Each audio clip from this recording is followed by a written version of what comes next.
என்னுடைய அசிஸ்டன்ட் ஸ்ரீராம் ஸ்ரீராம், ராமகிருஷ்ணன், பால் ஆண்டனி, தானுகண்ணன், யோகானந்தன், யோகானந்த்.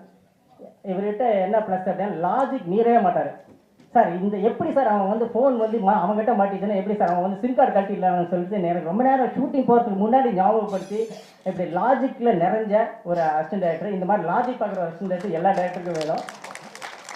அப்புறம் இவரோட ப்ளஸ் என்ன அப்படின்னா, எனக்கு இந்த படத்தில் பார்த்தீங்கன்னா நான் வந்து ஒரு சிக் ஃபீல் வந்துடக்கூடாது இந்த பெக்கர் பற்றின படத்தில் அப்படின்னு சொல்லிட்டு முகங்கள் எல்லாமே கலையாகவே நான் சூஸ் பண்ணியிருப்பேன். கருப்பாக தான் இருப்பாங்க, முடியெல்லாம் இருக்கும், அசிங்கமான ட்ரெஸ் தான் போட்டுப்பேன். ஆனால் முகம் பார்த்தீங்கன்னா நல்லா பார்க்குற மாதிரி இருக்கும் எல்லாருக்குமே, இன்க்ளூடிங் மூர்த்தி உங்களுக்கு தான்.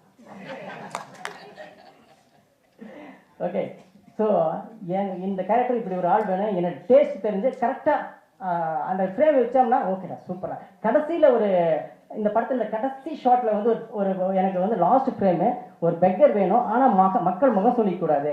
அது மாதிரி ஒரு பழமான ஒரு பழமாக இருக்கணும் அந்த தாத்தா, ஒரு கிழம் ஆனால் பழமாக இருக்கணும்.